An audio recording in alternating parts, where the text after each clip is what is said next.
And we are not in bed with the Gazpacho police.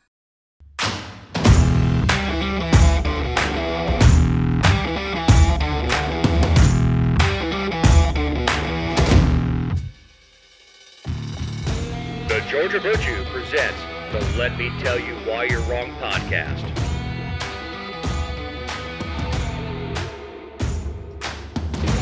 Welcome to episode 205. Coming up this week, we have F is for the First Amendment, the Hunter Biden law, congressional gazpacho, and this week's idiocy in the Georgia legislature. I'm Dave Roberts. With me is my partner in this endeavor, writer, journalist, owner of the Georgia Virtue, Jessica Szilagyi. Dog mom. Dog mom. Yes. Why did you choose the word endeavor? Oh, I don't know. Okay. I mean, cool. Good talk. You're asking for a motivation behind a word. I'm not that well lettered. It's a word I knew. Mm-hmm. It's a word I knew. All right. Excellent. Awesome. How's your week been? My week has been pretty good. How are you doing?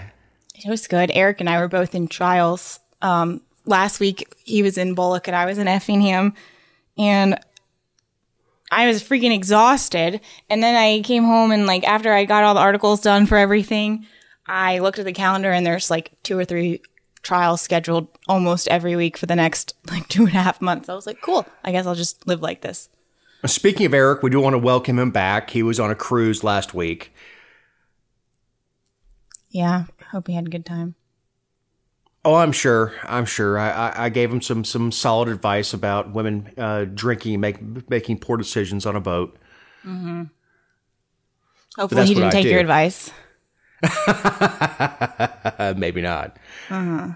So speaking of Effingham, the only good news you're going to get this week, a win for the First Amendment. The U.S. Court of Appeals for the Sixth Circuit ruled this week that Michael Wood had a First Amendment right to cuss out a gaggle of deputies who removed him from a county fair in 2016 after someone called 911 to complain his shirt read, "F the police." Yeah, poor Michael. And poor Eric, because he's going to edit this yeah, because I'm going to read his diatribe because I think it's important because we're going to talk about fighting words. So Eric, just prepare to be like you're typing Morse code. But his diatribe was 1, 2, 3, 4, 5, 6 motherfuckers, 6 pigs, thugs with guns that don't uphold the United States Constitution. All you dirty rat bastards. And this was as the deputies were escorting him to the fair exit. And I don't know, I don't know the circumstances around who called the police. It obviously was not the property owner or the organizer of the fair, because I feel like that would have been pointed out. And the issue really is more that he was removed by police. And then not only was he removed, but they arrested him. So I know that, that's kind of intricate details, but it's important. I do want to point out that he's a jackass. Sure. Fairs are where kids go and all that stuff. He's a jackass. He is, and he shouldn't saying what he did was inappropriate, and I don't recommend it. However, he was walking towards the exit and arguing with the fair director as well at this point, and the deputies were off to the side debating what they could arrest him for, and which first of all shows you the root of the problem. And then they ended up arresting him and charging him with disorderly conduct and obstruction. And then prosecutors dismissed both those charges. And then he filed a civil rights lawsuit against all of the deputies, alleging false arrest and violation of his First Amendment rights. Now, this is something that's been litigated in the courts over and over. There's several opinions on this we've talked about them at length. So normally when somebody we had the story of the guy that says I eat donkeys. Yes. On the back of his truck. And this has been covered over and over and over that you don't have a right to not be offended by somebody else's speech. I disagree. I mean, if the fair people wanted him to leave, or if he was asked to leave, that's one thing. But to be arrested for what he said is completely inappropriate. And, most people would be like, well, they dropped the charges, like, just let it go. And I feel like this is one of the few things that I would say, no, don't let it go. Because, again, this has been litigated in the courts so many times that most quality law enforcement officers know better. It's the dumbasses that are still making arrests for this kind of stuff. And the court said, so the deputies alleged that they were fighting words. Well, I don't agree with that because they didn't even know what to arrest him for initially, and they charged him with disorderly conduct, which doesn't have anything to do with fighting or violence or anything like that. Like, that's indicative of that. And then second, the court said his words did not suggest immediate violence. I mean, he wasn't saying, I'm going to F you up, I'm going to come to your house and blah, blah, blah, blah, blah. He just called them names. Yeah, I mean, look, when I hear the term fighting words, if it's done the other way, which is you excuse what somebody said because they were fighting words. And there are things that, especially we as men, will say to each other to try to get a reaction out of them, to get them to want to fight. And to me, I excuse fighting words because that's just him looking for a reaction. It was in the heat of the moment or whatever. But for the police to go digging in their bag of tricks, looking for a reason to arrest this guy, means that they came to the conclusion, he's going to jail, let's find out why. Yeah. Which is repugnant.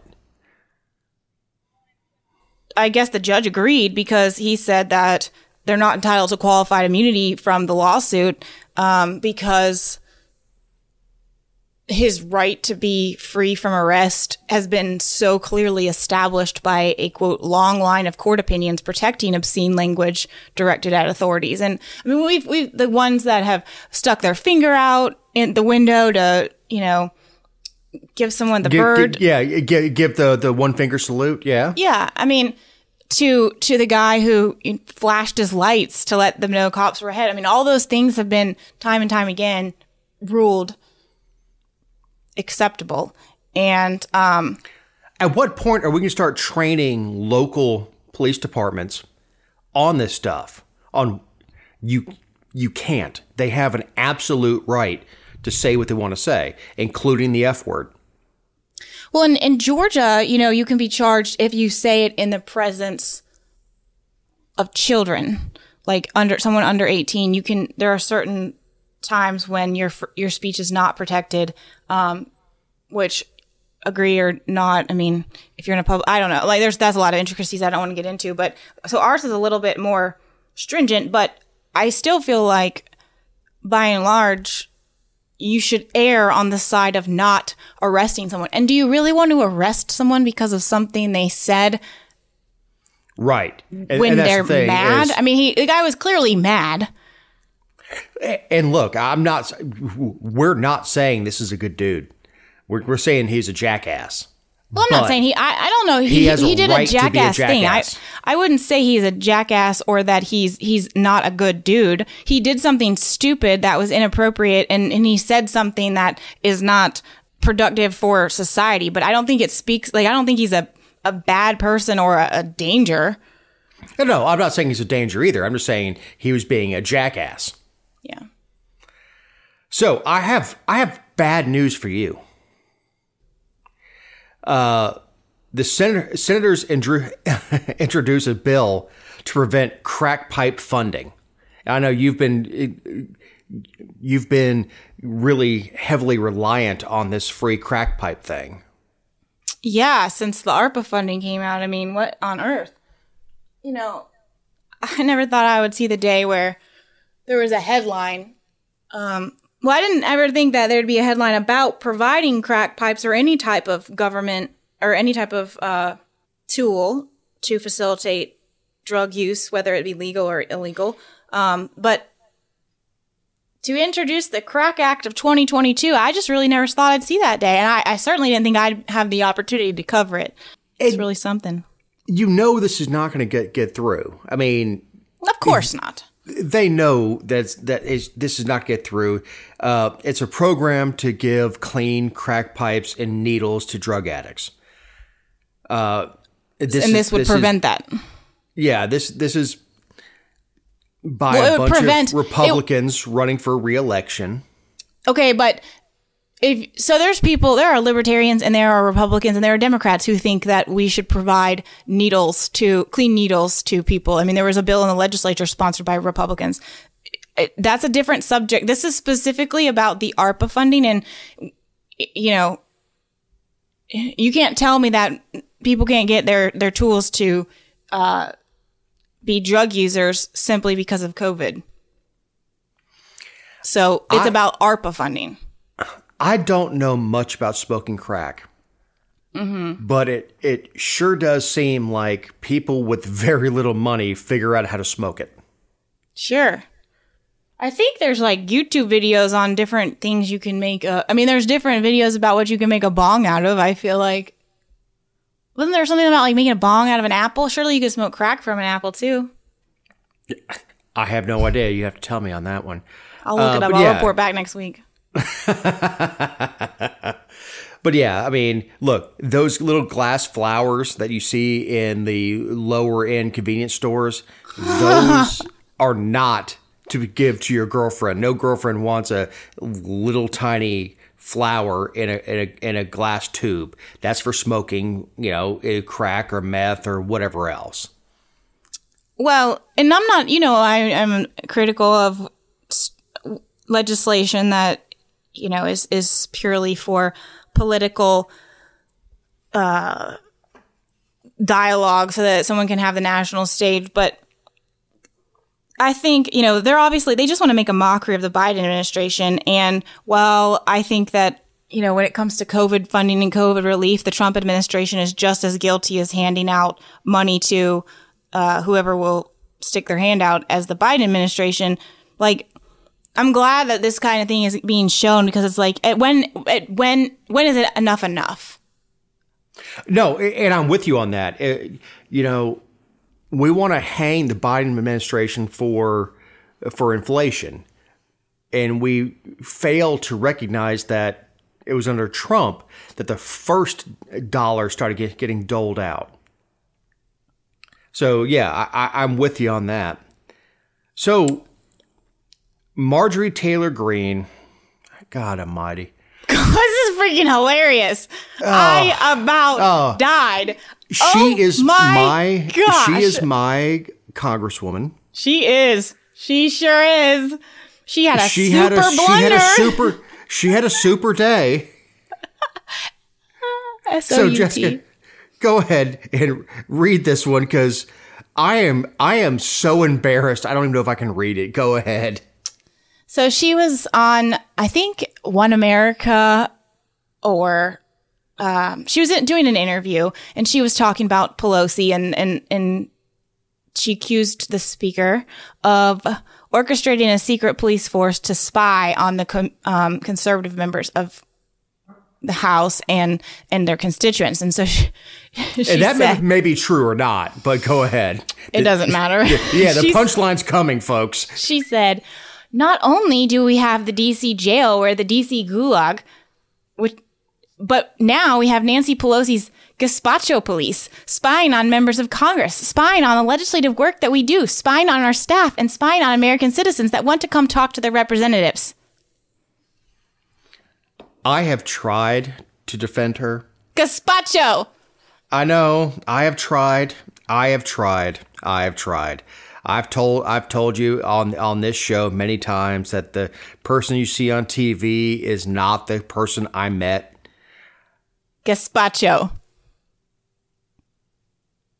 So AOC had obviously, in case, surely people know what she's trying to say Gestapo for Nazis. Like, if you didn't know, I know you know, but she's invoking the Godwin's law. Yes.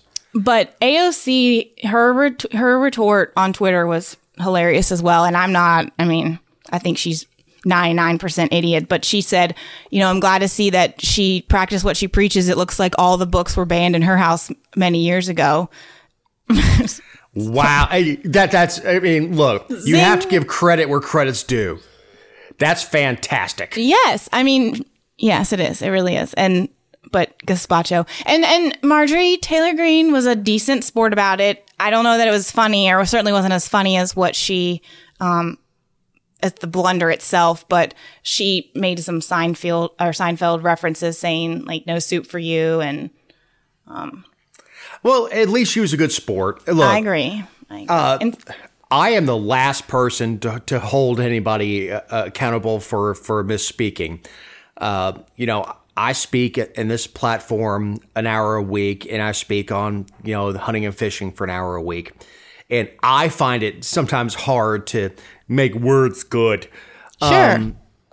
So I don't hold that against her, but the AOC response, fantastic. And so look, you and I don't like AOC, but that response, fantastic. And relevant. Yeah, and Marjorie, Margie didn't shy away from it.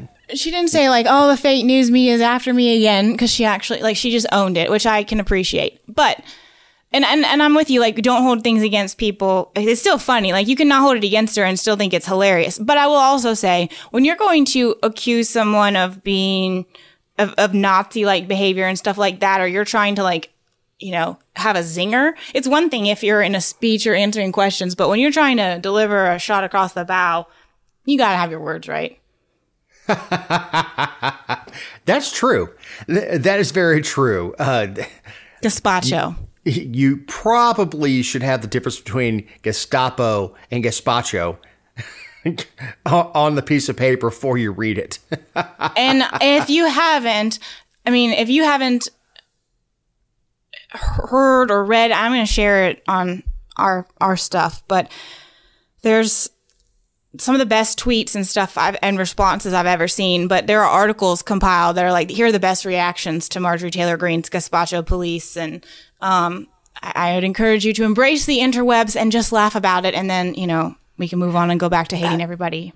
If she didn't make a clown out of herself, and like I said, I've met Margie Greene. She's always been very nice and very gracious to me when I've met her.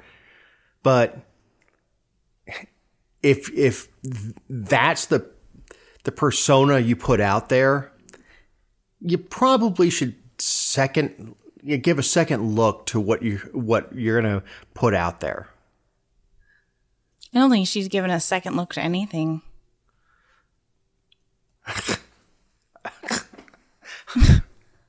Shots fired. Never has more been said by 3 words. Now, this is a good time to remind you that these are our opinions and not those of anyone not on this show or any respective company for which we may work, own, or otherwise associate ourselves with on a regular or irregular basis. Also, if you like what you heard, you can find other episodes and relevant stories over at thegeorgiavirtue.com.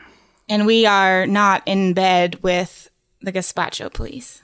We're not in bed with the Gazpacho. Wow. Gazpacho. Never mind. It's not even a good kind of soup. They serve it cold. Anyway. Well, That's your biggest complaint is that the gazpacho is served cold? That's why I don't order gazpacho. Good God, woman. Mm-hmm. So we have this last week in the Georgia legislature. No shortage of ridiculousness there either. Yeah, we have the gaffe of the week. This one from the Georgia legislature, Senator Nan Grogan Orrick, for her opposition to a placement of a new statue on the state property honoring Supreme Court Justice Clarence Thomas. The article. I can't talk today. The article details on how Thomas is a traitor and a hypocrite. So this one, the bill is by your senator, right? No. Anna Vitarte? Was it by Anna Vitarte? I thought it was from the other one out here. Sorry, Eric. I think it is Anna Vitarte, but anyway, there's this legislation to erect a statue on state capitol property of Clarence Thomas, Supreme Court Justice, who was the first black man to serve on the Supreme Court, right? Is that right? No. Well, what was he the first black guy to do? No. He was something. It was in the article. I think Marshall was the first black Supreme Court justice. Yeah, I knew that didn't sound right, but he did something. Yeah. This is coming off the top of my head, but I think Marshall was the first. The most educated conversation I think we've ever had. You're the one with the degree. That doesn't mean anything. I mean, I knew when I was saying it, I was like, that's just not right. But I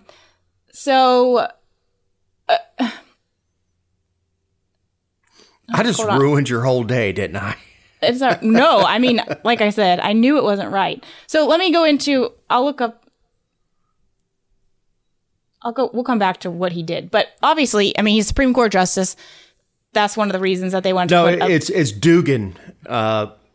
And he is in my area. He's not my senator. My senator's Anna Vitarte. But it's Mike Dugan. And look, I know Mike Dugan. Mike's a good guy. He's a Army Ranger, an actual Army Ranger, not somebody just with a tab. You're tripping. The primary author is Jason Anna Vitarte.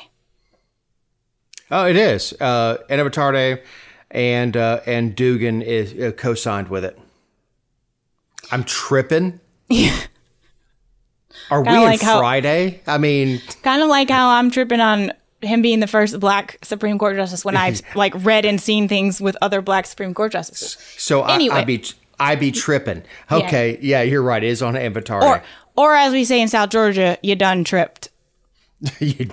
Jesus, Jessica. Okay, so the bill is normally, it's state property, but it would be paid for and maintained and everything like that from a private foundation, no tax dollars, nothing, just however much space it takes up on state property. There's lots of lawmakers who are against it. They're all Democrats, it seems. And they're mad because of they said that it's not his accomplishments, but his rulings and how they've been oppressive to voting rights and black people and things of the sort. And so, but then there's Senator Nan Orrock, who is a Democrat from Atlanta, who, by the way, was elected to the state house in 1987 and the Senate in 2007. So she's been longer than I've been alive. She said she's against the statue because Thomas is still alive and you don't know what else they'll do in their life. And she said, you put a statue. But she voted for. You're totally ruining the. Sorry, Jess, go ahead. I didn't even get to say what she said. Go ahead. I'm sorry. She said, you put a statue up to him. You don't want to be pulling it down later if things go badly, if the person goes astray. Now, that's not why I'm against it. I'm just against memorializing people who are alive anyway, because I think it puts them on a pedestal unnecessarily. And I think that's gross. But as you said, she says she's against it because he's still alive. But just 3 years ago, she voted to name the judicial complex across the street from the Capitol, which you can see from all of their windows, the Nathan Deal Judicial Complex. So she's not even against it for unless she didn't say her opinions have changed. She also voted for a statue of Jimmy Carter to be erected there however long ago, but she's just inconsistent, and that's just super ugly. I don't like it. Well, I guess she thinks Nathan Deal won't outlive Thomas. I actually like Thomas. Most of his opinions are pretty well written, and they happen to go in with existing law and everything else. I actually like Thomas. I do not like how he was treated during his confirmation. I understand this is before you were born. What? Close. Yeah. I mean, I wasn't watching. It was Anita Hill in 1991. I was 3, but... You suck so bad. Mm-hmm. But yeah, I watched that with fascination. This was one of my first experiences to the slaughtering of somebody for no good reason other than trying to hold somebody back for political purposes. Mm-hmm. But yeah, I watched the Anita Hill hearings. I watched the Clarence Thomas stuff. I just don't know, like, why right now, I guess. I mean, it's fine, whatever, but why? I agree with you. You know, it's... Nothing has happened monumentally to trigger the placement, I guess. It's just odd. It seemed like and I'll disagree with you there. The one of the biggest compliments that I can give Clarence Thomas and Anthony Scalia and all those is they were all really close friends with Ruth Bader Ginsburg, and it goes to show that at least they didn't let politics divide them. So, I just want to mention what was said in this article about him because, and when I put the story on the outline, I was really wanting to hammer the senator for her inconsistency, but since we went ahead and landed that plane early, thanks to Dave. Yes, I'm an a-hole. I just want to mention in this Yahoo News article because it's just it's quite the article. It says that it mentions Anita Hill, and it says the idea that he is a traitor to the race was formed in his low regard for poor black people years before. In a 1980 speech to conservative Republicans, he disparaged his own sister for being on public assistance. He said, "She gets mad when the mailman is late with her welfare check. That's how dependent she is. What's worse is that now her kids feel entitled to the check too. They have no motivation for doing better or getting out of that situation." He is seen as a hypocrite because his words and his actions do not always line up. While he often complains about black people defining themselves as racial victims, during the aforementioned Hill reckoning that almost cost him his spot on the Supreme Court, he said what he was experiencing was a high-tech lynching. And then it goes on to talk about all the voting rights things that he has joined white people and white supremacists with in hurting black people. I mean, this is I don't even know how that's considered news. And I know that that's getting way off in the weeds, but it's one of those articles that's just like, holy crap, could you try to not be so slanted? And again, I was watching CNN the day that he said this is a high-tech lynching. And it's not completely inaccurate that they went after him not for his views, but because he didn't align his views with what Democrats think that a black person should say. Okay, but can a white person not be lynched? Oh, absolutely. Yeah, I mean, it's just, I don't know, it's just poor form. It's just crap. It's just, I just hate the way, like, all of our conversations. So, I mean, the question I would ask Senator Invitarte is, since there's nothing that has happened right now to trigger this, are you doing this because it's an election year and he's black? I don't think so. I don't think it's the fact that he's black. And I know Jason. I know Jason pretty well, but I would say it is because it's an election year. It's because he's popular in Paulding County and he's popular within Republican circles that this is what would come up. That would be my guess. It's more than him being black and being a Republican. It's the fact that most Republicans really like Thomas, and this is a throwaway bill. I hate hearing from these guys up there. We only have 40 legislative days. We can't get everything done. Then what do? They name buildings after people and give statues and then say they don't have enough time. Right. I agree. It's just all of it. It just sparks unnecessary conversation and distraction. And then you have people who say, I'm opposed to this because some prophetic reason. It's not true. Hopefully nobody is supporting it because he's the first black man on the Supreme Court, because that's not true. So, well, I was going off the top of my head with Marshall. I think Marshall was the first. Yeah. I did not Googleize it, but I believe Marshall was the first. So we have a middle finger to get to. Mm-hmm. So boy, do we. We have a Georgia lawmaker who extended his middle finger, apologizes. He was in a group photo and decided to whip out the FU. Yeah, and he thought, I don't think it was like an official house photo or anything, but, well, I think someone was taking a photo and then the house photo person took a picture from the side or something like that. But he was on the House floor and with a group of other lawmakers wearing his official badge and all that jazz. And so it didn't look very good. And so he apologized. He said he was I like your note. Is he 7? Well, because I feel like that's something. Well, first of all, to know Dominic LaRiccia is to assume that he has the intelligence and the ethical compass of a child. So, it's not an illegitimate question, but he said that, this was his response was, he said that he was trying to be a goofball and he thought it would be cute or naughty or a little bit funny to make a gesture with my bird finger. Okay, first of all, I have never called my middle finger my bird finger.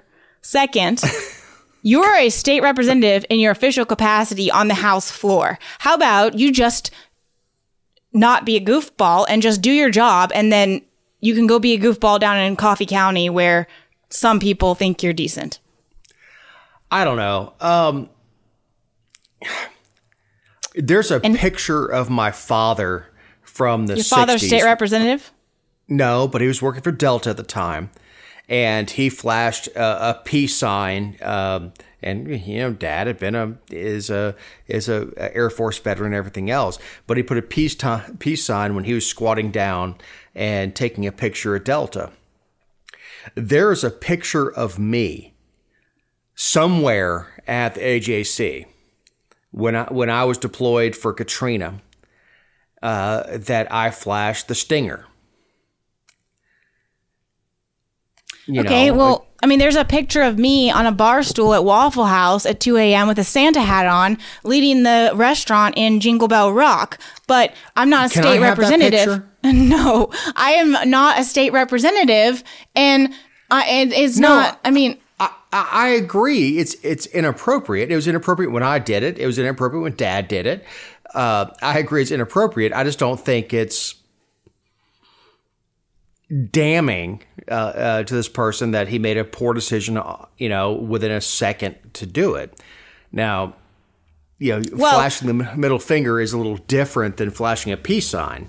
A little bit, yeah. And to say that you thought it was going to be cute or naughty or a little bit funny, okay, you're not a goofball like that. And also, so here's what his quote was from the House floor, because he went up there and apologized. He said, "None of it was cute and funny, but it was definitely naughty and inappropriate. I apologize. I hope that you'll extend a little bit of grace and forgiveness. I love you, and I love this house." Man, I don't like his use the word naughty.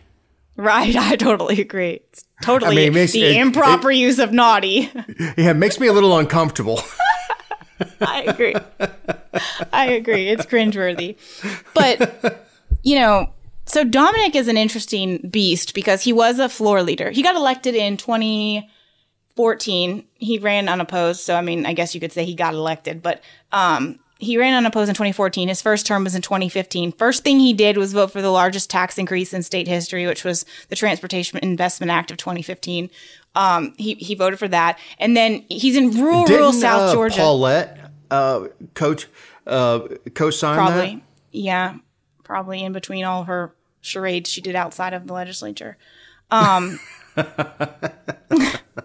why she was always showing up to things with wet hair. But anyway, Dominic is in like one of the most remote areas of the state and did things like, and I say past tense because he's not running again because they got rid of his district because he's had a fall from grace because he's just terrible. He's the one that we saw on the news arguing with Alyssa Milano during the heartbeat bill stuff, and like getting in her face and stuff, and like went looking for an argument, and like no matter what you think of the bill, I mean, she was there to stir trouble, and he gave her exactly what she wanted, and he sponsored things like tax exemptions for the Georgia Aquarium when his district, like I said, is Coffee County. And one of his bills was to give civil liabilities for people who engage in llama activities.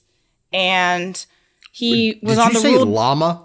I did say llama. I'm looking at the receipts. Yeah, I've got a binder full of receipts on Dominic from all the times I've criticized him over the last 7 years. But he was on the Rural Development Committee, and he was one of the ones that came up with the idea to pay people to move to South Georgia, and like that's how we should spur growth. And never mind the people who live here already, but and he has enjoyed being an elected official far too much, and he blocked me on social media after I called him. I think I said something about his mediocre intelligence because he said that he said some. Yeah, I know, but he said something along the lines when we were like the hemp bill was going through. He said that it was marijuana and that it's the same thing as marijuana, and that this is when Ed Setzler said that they could smoke hemp and all this crap. But he commented on my social media page and was like, "Hey, thanks for the plug. Unlike people like you who post trash on social media, I live it out and serve the people every single day." So I guess what he's saying is that he lives out trash on the world every single day. But he said that he used my Facebook page to tell everybody that he was way better than I ever portrayed him. And he posted his cell phone number. So I'm going to give it out on the show in case anyone wants to call him. It's 912-381-2441. That's State Rep Dominic LaRiccia. So any feedback, but I'm glad he's going. I will give him the middle finger on the way out the door, and I would encourage everyone else to as well, because we're not state representatives and it doesn't matter what we do. God. I'm glad it's not personal for you. No, you know what? It's not personal until like that's the what you just said. I'm being facetious. I know, but here's the thing. It was not like I just thought that his votes were terrible. He's one of the ones that voted to increase his own pay, increase his own retirement. And every time I did, he would just comment on the article or comment on my page and be like, "You're trash," or "Your writing is trash," or "What you say is trash." And like I'm posting the votes, and he made it personal. And so that's where we are. But I think his voting record, I mean, he gave the middle finger to the people of Georgia, and he didn't apologize for that. I can go on all day, but we only have 15 minutes I know you left. can, but we need to move on to Republican lawmakers in the Georgia Senate filed legislation to enhance prison time for some offenders by allowing authorities to charge, get this, by the gun. Yeah, it's like we're going down as we go through the show. The ideas are getting stupider. And that's an industry term. That is an industry term for bloggers, let me tell you. This bill, I was looking on something else on Jeff Mullis. And so when you search Jeff Mullis on the Georgia General Assembly website, you can guarantee that you're going to find multiple stupid ideas. But this one really just, it's a special level of ridiculousness. Stupidity? Yeah. Yes. So it has 12 Republican sponsors, and it deals with people who are convicted felons or who are serving time on probation or parole from being sentenced as a first offender. And obviously they're not allowed to possess a firearm. So what this bill does is, if there's already a charge for being a Correct. felon in possession of a firearm or using a firearm during the commission of a crime. So well, they're two separate. What this bill does is it multiplies that by how many firearms are in the damn car. Or wherever they are. Yeah, whatever. But it multiplies it by how many were in their quote unquote possession. So if you have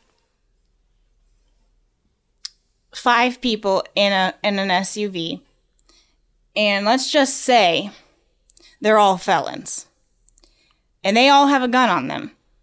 Each person is I've seen what they do in these cases where they charge everyone with possession of something. They're going to charge each person with 5 counts of possession of a firearm. Because, it's never on their person. It's under the seat, or it's in the trunk, or it's in the glove, or the side, slot or whatever. But they're going to charge each of them with 5 counts. And the sentence is 1 to 10 years. So you're going from 1 to 10 years to a minimum sentence of 5 to 50 years, which means that people possessing something that is illegal for them to possess would get more time than somebody who committed a crime against a person like child molestation or even rape. Yeah, and that's one of the things that is I say interesting. It's not that I'm enjoying it, but somehow rape is less offensive to our legislators than having more than one firearm in a vehicle. And I hate to get into the minutia of the whole idea, but I believe once you've served your time and you've done your probation and you're out, that you have every right that a free citizen has, including the right to bear arms. Well, and I agree with you, but I would extend that to say that if we're not going to do that, we should at least have some sort of distinction between nonviolent and violent felons. Like, if you want to make it part of a sentence that somebody who committed armed robbery and shot people and they got out, if you want to make sure they don't own a gun again as part of their sentence, fine. But let's not pretend that somebody who, had a pound of weed in their car should never possess a firearm or any of their rights, really. But or somebody who who did a financial crime, or exactly. somebody who cheated on their taxes or something like that. That person is held in the same arena as somebody who held a gun to a woman's head and raped her. And these are federal statistics, but I think it speaks to when you think about how many people on of a federal offense are on probation or parole, how many in fiscal year 2020, they had 64,565 cases reported to the U.S. Sentencing Commission of a felon in possession of a firearm. So this isn't like it's 20 people that this is going to impact. I mean, and I know there's people who are going to make the argument, well, if they're not supposed to have a gun, they're not supposed to have a gun. Okay, well, they do. And so let's talk about the consequences of that and what we're going to do to our prisons and our courts by taking away the prosecutorial discretion, because the law, the language says you shall charge them with for each count and for each item. The law seems unneeded, first of all, because it's already illegal. Right. Totally. So it seems, unneeded. But in the sake of time, I'm going to move on to one lawmaker called the cops on another lawmaker during a committee hearing. And Jessica, I got to hear you on this one. I mean, I don't really have a ton to say, but there was a House committee, a governmental affairs committee going on. Darlene Taylor from Thomasville is the chair, and David Wilkerson, who's a Democrat from Powder Springs, was in the committee. I don't believe he's on the committee. From my understanding, he was speaking at the podium, but I'm not 100% certain on that. But regardless, it was a committee meeting. He's a state rep. She was the chair. He was speaking about how frustrated he was that specifically in his district in Cobb County, that the Democrats didn't have a seat at the table when they were talking about the maps, that the Republicans pretty much just did what they wanted and sent it soaring through. And he was expressing his frustration. And he said, I am just disgusted at this chamber. And Darlene Taylor's like, be careful. And it's time to yield the floor, as if we're not allowed to say we're disgusted about anything. I mean, he's still a citizen. But he refused to leave, and the mic was cut off. So she had someone call security on him. Which is just classless, honestly, on her part. I mean, he's a state rep. He wasn't getting violent. He wasn't, like, throwing stuff or even yelling. He said, I'm disgusted at this chamber. And he wasn't finished talking. And, you know, the Capitol's closed to most of us anyway. So what do they care if he goes on a couple minutes extra? Was he at the end of his time? I'm not sure. They cut off his mic. I don't know if that meant he was at the end of his time or not. I don't know if she instructed someone to cut his mic off because she just didn't like what he was saying or what. I hope not. I certainly hope not. And of course, he as a citizen of the state of Georgia has the right to petition his government, even though he's a rep and everything else. I have the same right. You have the same right to go, and I can read the riot act to my representatives if I want to, because, I don't know, going back to the first story, the First Amendment. I'm allowed to petition my government. Well, and he brought up a good point when he was talking. You know, he's like, these local bills, because the way the legislature does is, like, Paulding County's new maps are a local legislation that is voted on by the entire body. But it's local bills. I mean, my state representative isn't going to carry a local bill for Paulding County because it's your representatives that A, want the credit, and B, know their district.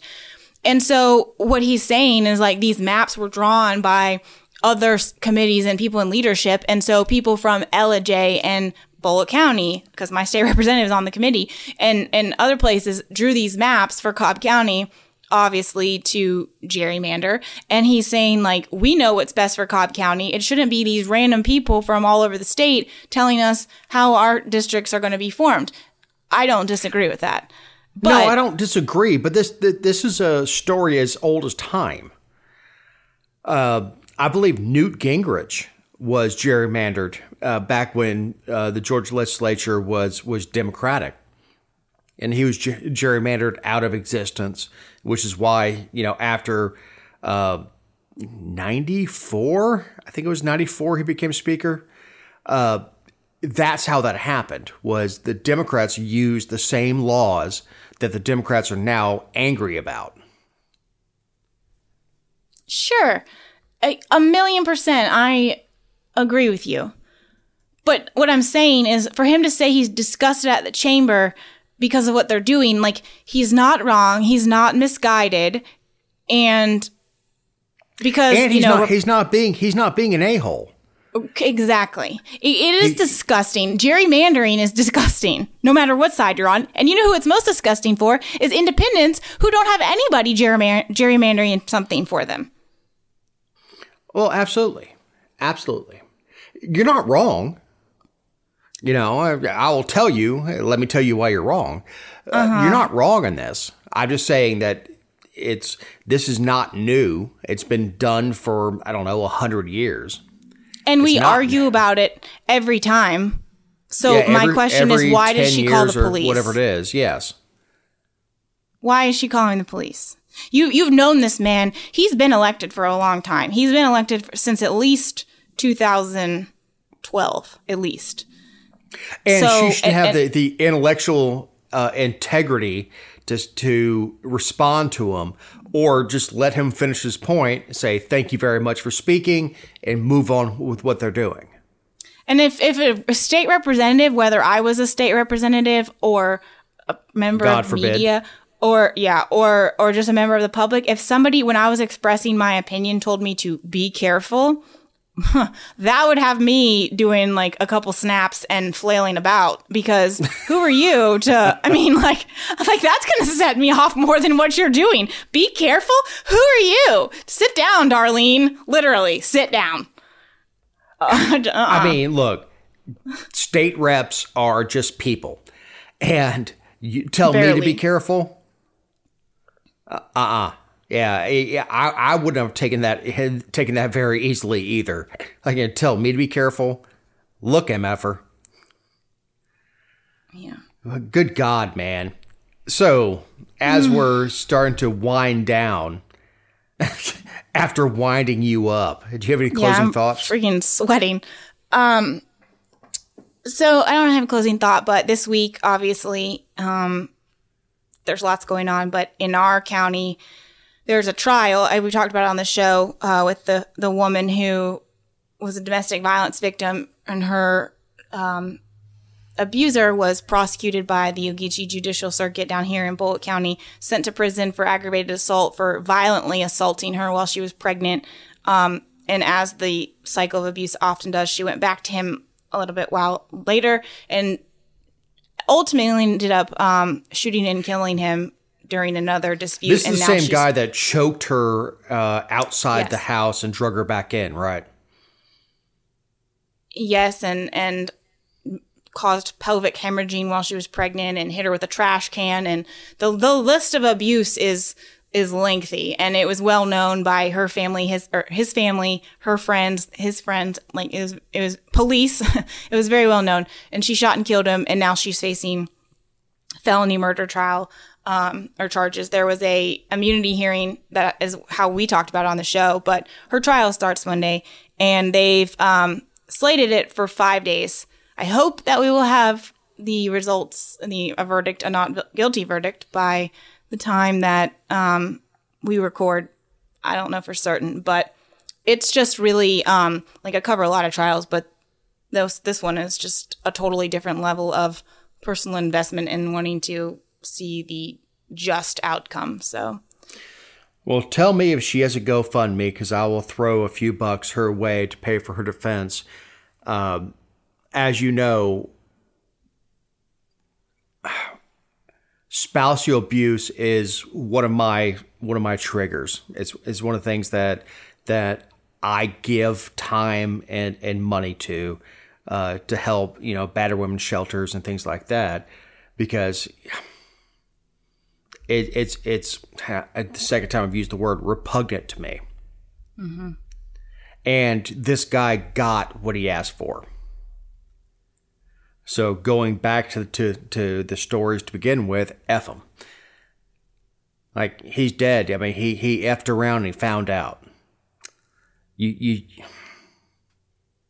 So I know that's probably more than you wanted on a closing thought, but no, I mean, if there's some way that I can contribute, let me know. You put it on the page, whatever else. I totally support this woman, and I think it's awful that the system's being used to support an abuser. Yep. A known, confirmed, convicted abuser. Yeah, I mean that's one of those things. It's just one of those things. But yeah, please let me know if you find a GoFundMe for her. Please put it on the page. I'll certainly contribute. Mine is somehow pales in comparison. We have a senior center here in Paulding County that was built 35 years ago or something like that. And what's happening is the public defender's office has to expand. We added a court in our courtroom. We got state court, which we absolutely need to take the misdemeanors off of the prosecutor's office. But they're moving the elections office, and there's a lot of moving pieces here, into the senior center, which was built and set up to be a senior center. And they're moving the seniors into what was the Juvenile Justice Center, which was set up for offices. So you would think that you would move the public defender's office into the Juvenile Justice Center because it's already set up to have offices. This particular building does not have a commercial kitchen, which they need for the senior center for Meals on Wheels and all that crap. And it was brought up to me by a listener, and I don't know what I can do about it other than kind of highlight what's happening. But from my understanding, they're using this as an excuse to build a conference center and call it a senior center. So they're going to put the seniors in this building that's not suited to their needs so they can build a conference center / senior center that they've wanted to build for years. But, they've never had the political will to spend taxpayer dollars doing it. And these seniors are being used as a pawn to do that. So I don't know what I can... Government. Yeah, yay, government. I don't know what I can do to change it. I don't know if I can. But it sure does seem, the seniors actually went into the meeting. They're talking about having this thing built in 3 to 4 years. And one of the best quotes I heard, and it really is, it's impactful, is, I may not be alive in 3 or 4 years to see it. Interesting. Yeah. I don't know what you say to that. Right. I mean, it really is. It's a great quote, and the person that put it out there, I mean, really put down a closing argument. Is, I may not be alive to see it, and what the hell do you say to that? It's well done. So, Jessica, I think that brings us to a close. I want to welcome Eric back from his cruise. Thank you for helping me through this show. This endeavor. I'm Dave Roberts. Happy Valentine's Day. Happy Valentine's Day. Thank you.